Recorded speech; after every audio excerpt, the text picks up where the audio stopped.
1 ফেব্ৰুৱাৰী 2023 তাৰিখে অসমৰ মুখ্যমন্ত্ৰী হিমন্ত বিশ্ব শৰ্মা ডাঙৰীয়া লগত উপস্থিত থাকে মন্ত্ৰী অশোক সিংঘল ডাঙৰীয়া,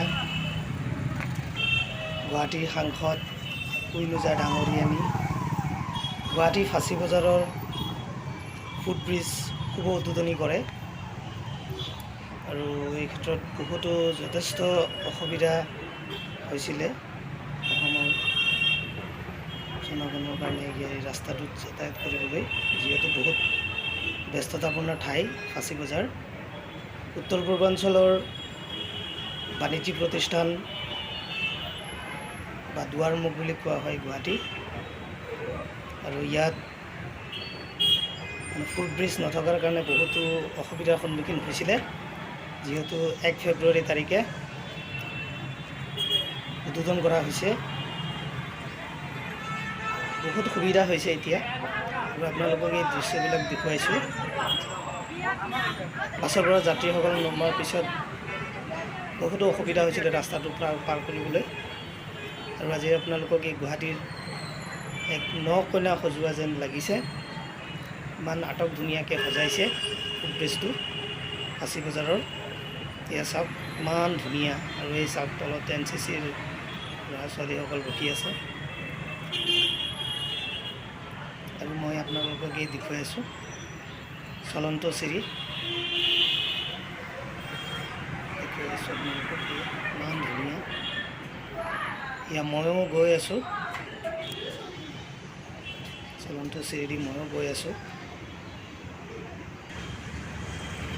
এইটো মেইন প্লেটটো কুইনুজা ডাঙৰীয়া, সিদ্ধাৰ্থ ভট্টাচাৰ্যদেৱ, অশোক সিংঘল ডাঙৰীয়া, অসমৰ মাননীয় মুখ্যমন্ত্ৰী হিমন্ত বিশ্ব শৰ্মা ডাঙৰীয়া উপস্থিত থাকে। এইখন যে মাজত ৰেলিং, এই ৰেলিংখন পাৰ হৈ যাব লগা হৈছিলে। মহিলাসকলৰ বহুত কষ্ট হৈছিলে, বিশেষকৈ মহিলাসকলৰ যাতায়াত কৰিবলৈ বহুত অসুবিধা হৈছিলে। আৰু এই অসুবিধাটো দূৰ কৰিল এতিয়া প্ৰাগস্থ গুৱাহাটী মহানগৰী ফাঁচী বজাৰ।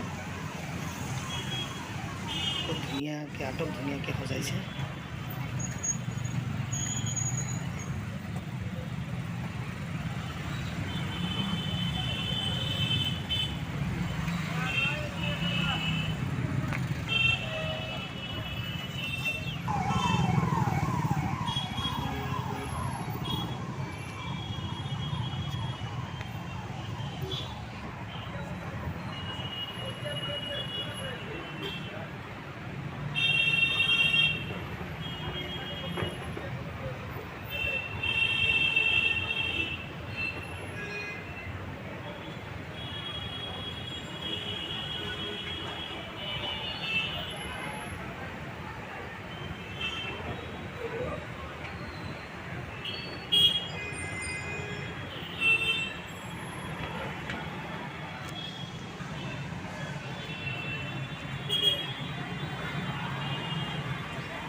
Vamos emitir aqui.